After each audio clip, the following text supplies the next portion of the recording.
My thought after watching that game was actually this. One, Ravens defense, shout out to y'all. Ravens defense, kudos to you. Kyle Hamilton, first-round pick. You are a dude, an absolute stud, an absolute baller. Roquan Smith, I see why they paid you the bag. But here was my pervasive thought. If I'm a Baltimore Ravens fan, I'm leaving encouraged, even if we cannot figure out how to retain Lamar Jackson. Whether we tag him and trade him, whether we tag him and inevitably lose him, I am leaving this game encouraged because the Baltimore Ravens have remembered who in the world they are. What did Mufasa say to Simba? Remember who you are. Remember. The Ravens have remembered who the heck they are. They're a defense-first football team. Kyle Hamilton, he was the best player for the Ravens on the football field, him and J.K. Dobbins. Roquan Smith was out there doing his thing. Marlon Humphrey in that defense held Joe Burrow in that offense to the second fewest yards they've had all season. 18 games and the second fewest yards they've had all season, 234 yards. That is who the Baltimore Ravens are. They tried to be an offensive juggernaut type of team, but they don't know how to do that. Hayden Hurst, first-round pick they drafted years ago. They had to get rid of him, traded. Rashad Bateman, he's been injured, hasn't done what we thought he would do. Offensively, Hollywood Brown, he's gone somewhere else. The Ravens don't even necessarily know how to pick him. We're being really real. They lucked into Lamar Jackson. He wasn't even their first-round pick. But what do the Ravens know how to do? They sure as heck know how to pick defensive players. They know when to trade for Roquan Smith. I left that game thinking to myself, this is the Ravens' way. I get it. Y'all didn't beat the Bengals, but who's to say y'all would have beat the Bengals with Lamar Jackson? If I recall correctly, the last playoff game that Lamar Jackson played in, and Lamar Jackson is a dude, let's recognize that. But in the playoffs, at times he falls short. Last game Lamar Jackson played in the playoffs, y'all do remember he threw a pick six against the Buffalo Bills at the 8-yard line going the other way. This play right here was the last time we saw Lamar Jackson. It was a 17-3 loss in the playoffs.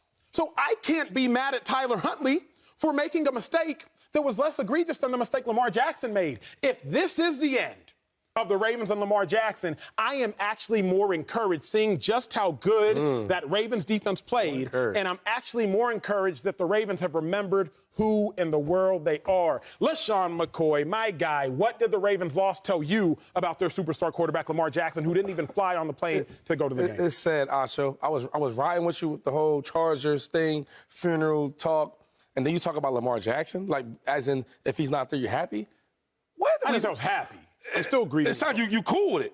And I don't like that. Okay. If Lamar Jackson plays last night, they win that game. The Bengals were so happy he didn't play. You could just tell. If you look at all the articles or all the players, what they talked to the reporters, what they said, they all said, hey, if Lamar Jackson played this game, we win easily.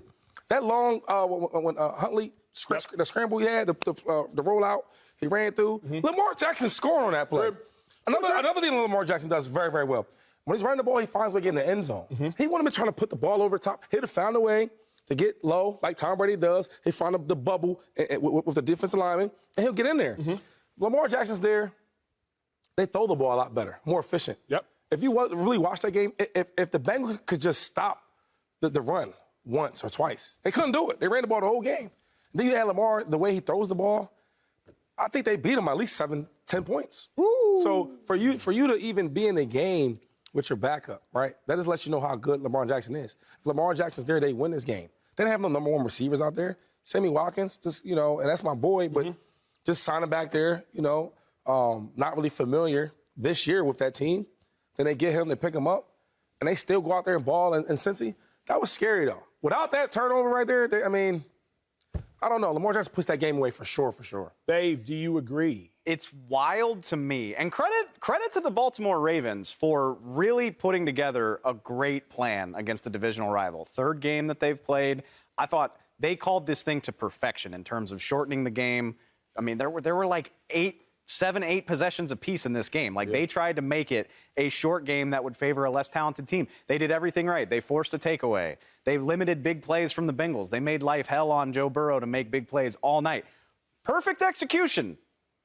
Right up until it wasn't. And that's the thing. When you don't have a great quarterback, if you are not perfect, you lose.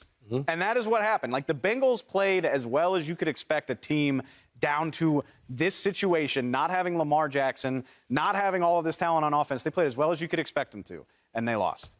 They scored 17 points, which, by the way, is that is their high for the 6 weeks that Lamar Jackson hasn't been here. 17 points is as most as they've scored in a game since he got hurt. And to my point, they've won a couple of those games. Like when you've got other talent, when you've got a good defense, you can do that in the NFL.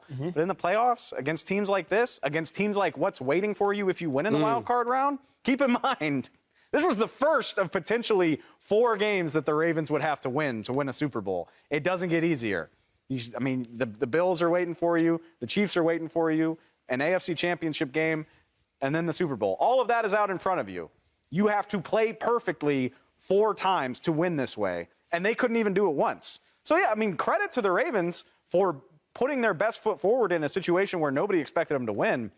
But if anything, this reinforces why you need a franchise quarterback, because you need an easy button. You need a guy that can make things work for you when it's not perfect, and they didn't have that. Yeah, I must have been watching a different game. Did the Ravens win? They did not. They did not win. Did they score 17 points? They did. They did do that, though. There wasn't a moment in this game I knew the Bengals weren't going to win this game. Lamar Jackson's not out there. You can say what you want about it. It was a great effort. They can feel, proud about the effort that they gave. Nice moral victory. Nice. There's no asterisk next to the win-loss. Like, they played really hard. It was a really good game plan. San Francisco is winning with a third-string rookie quarterback. Not winning, I'm sorry. Dominating. They're not a good enough team, top to bottom. You can say all you want about the defense and winning with defense, and that's their identity. Identity to do what? Lose in the first round of the playoffs? Congrats. That's what your identity is? Because if you don't have Lamar Jackson, that's what you are. You have a great defense, and you're going to lose in the first round of the playoffs and score 17 points. So I hope that's not what you are. I hope that's not what the Baltimore identity is. You have to have a franchise quarterback to win in this league, or you have to have a generational roster like they have with the 49ers. By the way, those are the options. By the way, it's not written yet. Like, they won their first game and looked dominant. We're not at the end of the season yet. Nope. So we don't even know actually if that works. Now, it's looking like it is, but we don't have the answers to that story yet either. You have to have a franchise quarterback. You have to have Lamar Jackson. And while we're evaluating what actually happened yesterday, you've got to have some offensive weapons. They have a great defense. Baltimore always has a good defense. Pretty much every team in the AFC North has a solid to good defense. You have to play in that division. But that doesn't win playoff games. That doesn't win multiple playoff games. And you're seeing that. And that's what we watched yesterday. I was never in doubt that Cincinnati was going to win this game, to me. Here's what's fascinating to me, and again, we were all watching the same game. I can conclude that. But what I can also conclude is, let me state facts, right? People get weird when you start talking about Lamar Jackson. Y'all do understand that Lamar Jackson in his 4 playoff games is 1-3. Just to put in context of what Tyler Huntley has done compared to the average. Lamar Jackson in his 4 playoff games has scored 17 points. This might shock you all. 12 points, 20 points, and 3 points. On average, 13 points a game. Y'all do understand that in Lamar Jackson's 4 playoff games, his completion percentage is 55%, 55.88 to be specific. We do understand that Lamar Jackson in his 4 playoff games has never had 280 total yards and 2 touchdowns like Tyler Huntley had. Has never had a plus 90 passer rating, and Tyler Huntley's was 92.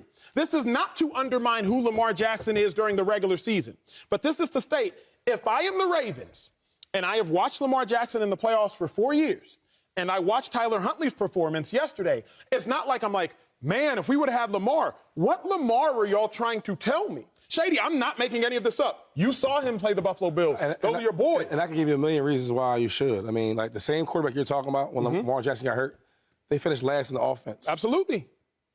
But talk to me about playoff Lamar, because 55.8. So this is what I would do, right? If I'm the Ravens, you already know what the defense is. They've been that type of team since day one.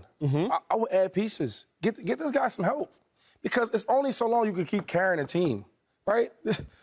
In any sport, it's only so long one player, an MVP type of caliber guy, which he was that, all-pro, Pro Bowler, this is what he is, a top quarterback in the league, elite, this is what he is. So help this guy out. Bring some talent around this guy. All the other top quarterbacks you're going to talk about that have so much success in the playoffs, they have help. Don't they? They do, absolutely. Let's go to AFC right now, right? Because I'm not even trying to go to bat for Lamar. I'm just keeping it real because he needs help. And he gets bashed for these type of things, the playoffs. Let's talk about it. So you got the Bills in the playoffs. Does he have help? Stephon Diggs. He has help. He has elite help. Patrick Mahomes, I mean, God dang. Does he have help? Yeah. Travis Kelce. Let's go to Joe Burrow, which Joe Burrow only all the help. Time out. But Joe Burrow only put up how many points last night? 24. Oh, 17. 17. He put 17 points. Okay, 17 points, right? The playoffs are hard. Does he have help? He has so much help. All the help.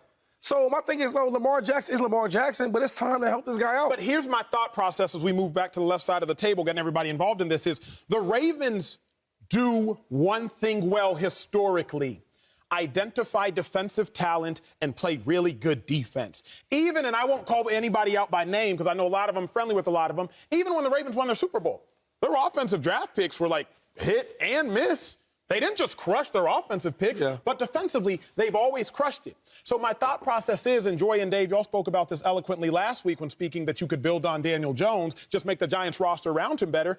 I would do the same thing. Now, I think you need to be better than better than Tyler Huntley at quarterback if you want to win. But I don't think you need to be as good as Lamar Jackson. I would put all my focus onto the defense because that's what I do well. That's what they did well. And if you can only lose by 7, and this was the difference in winning and losing, I'm feeling okay as a Ravens fan, even if I don't have Lamar. How can you feel okay about that?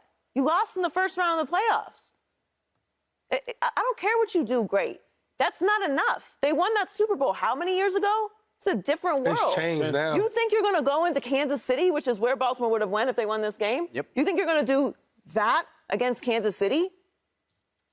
Kansas City's going to hang 50 on you.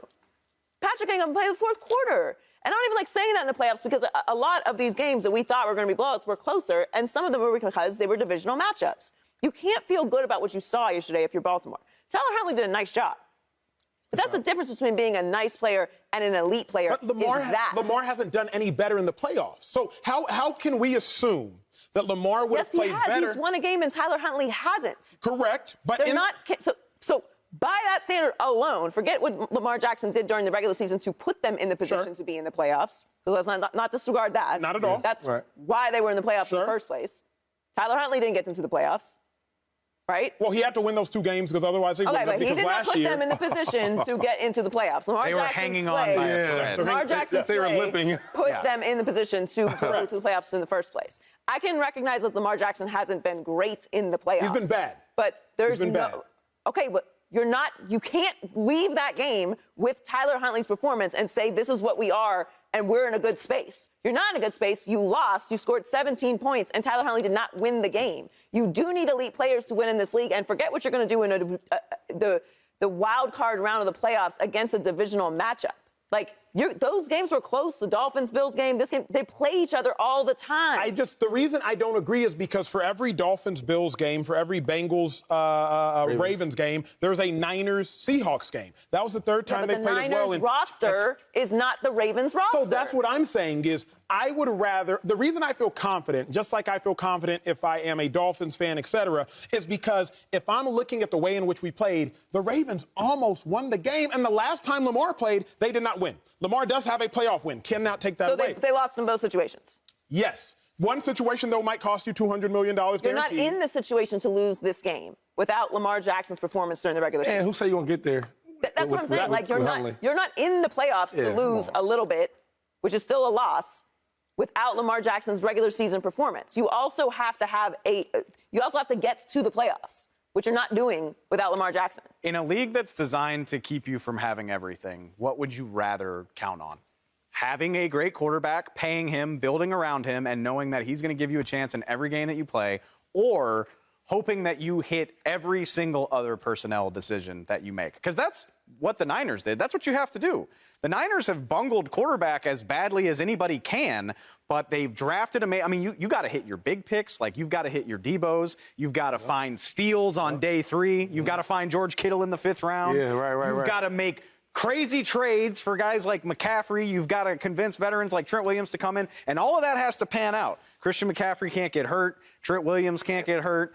Draft picks got to, like, everything has to go perfectly if you don't have the quarterback. If you have the quarterback, he buys you leeway for things to be a little bit messier. But it's pick your own poison. Neither one of them is a guarantee of success. Correct. And I guess, given the fact that neither is a guarantee of success, when I look at what the Ravens have done defensively, even identifying talent and how well they played defensively, I'm not saying that they are better off without Lamar. What I'm saying is I would now be content if they did have to tag and trade and bring in a haul of picks. You did lose. You're talking like you lost the game. There's no moral victories. And I'm trying to think, even now, right, the last 3 Super Bowl winners, you got the Rams, solid quarterback, franchise quarterback. Obviously, the Bucks, franchise quarterback. The Chiefs. Here's what I would ask Right. you. Let me, We haven't seen very many here's what I would- non-franchise Them days quarterbacks. over with them old here is Raven what I- defense. Them days over. Joe Flacco, the quarterback. Here's what I would say, though, Shady. Okay. Don't just look at the quarterback. Look at how did the quarterback play in the game. I challenge y'all. Go look at how the Bucs played defensively when they held Patrick Mahomes to Yeah, but 9. it's nice to have a good defense, and I think it's important in big games to have a good defense to make big plays. But you're not getting to that game with defense. You can't count on your defense to score you multiple touchdowns every single game. The offense has to be able to keep up with that defense. Yeah. And you're talking about one game. Like, it's a build-up. Getting there, correct. Come on, it's a correct. build-up. Getting there is either way, Ravens, y'all got to figure it out. Subscribe here to get the latest from Speak, and go watch a few segments from our other shows on FS1.